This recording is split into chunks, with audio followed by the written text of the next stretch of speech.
Take a walk into your kitchen. Open your spice cabinet. You will likely find a small jar of nutmeg. It is a common spice found in kitchens all over the world. We use it to add warmth to our desserts. We use it to add warmth to our drinks. This small, fragrant seed seems so innocent, but this simple spice holds a dark and violent history: greed, conflict, unimaginable loss. It is a story that most people have never heard. The story of nutmeg is not just about cooking. It is a story about power. Centuries ago, this spice was worth more than gold. Kings and empires would do anything to control it. They were willing to sail across dangerous oceans. They were willing to fight bloody wars. The quest for nutmeg changed the world map. It built fortunes. It destroyed entire civilizations. The sweet, nutty aroma we enjoy today carries the echoes of a brutal past, a past that is soaked in blood and tears. This hidden history takes us to a remote corner of the world, a place that was once the only source of this precious spice. These were the Banda Islands, a tiny archipelago in what is now Indonesia. For centuries, the people of Banda lived in a world of their own. They were the sole guardians of the nutmeg trees. It was here, and only here, that the nutmeg tree grew naturally. Myristica fragrance. The people who lived on these islands, the Bandanese, were a proud and independent community. They were skilled sailors and clever traders. They had established trading networks with merchants from across Asia long before any European ships appeared on the horizon. The harvest of nutmeg was a communal activity, a central part of their culture and economy.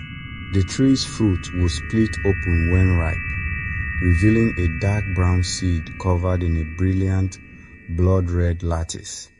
The seed was nutmeg. The red covering was mace. They traded their nutmeg for rice, textiles, and metals. They lived prosperous lives, built on the global desire for their unique product. They were masters of their own world, unaware of the storm that was gathering far across the seas. In 1512, the tranquil horizon of the Banda Sea was pierced by the tall, white sails of European ships. These were the vessels of the Portuguese. The Bandanese approached the Portuguese as they would any other new business partner. They had no way of knowing that these men were different, that their ambitions extended far beyond simple trade. The Portuguese proposed building a fort, but the Orankaya understood this was a tool of control. They refused, making it clear they would trade with anyone but surrender their sovereignty to no one. The news of the Spice Islands sent shockwaves through Europe. A new and far more formidable player was about to enter the game: the Dutch. Their first voyages yielded a staggering 400% profit. To eliminate competition, the Dutch government merged all trading companies into one colossal enterprise, the Dutch East India Company, the VOC.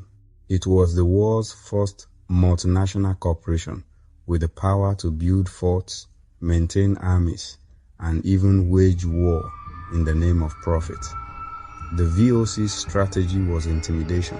They built a massive stone fortress, Fort Nassau, on Bandanese land without their consent.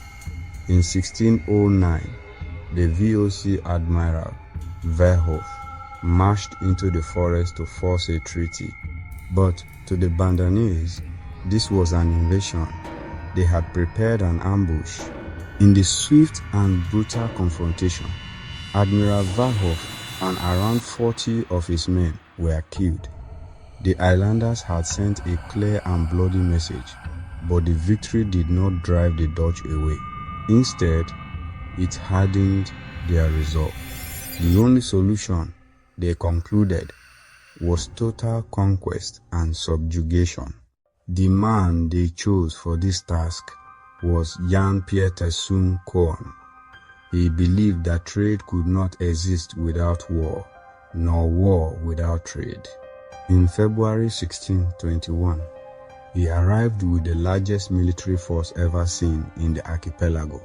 He was not coming to negotiate.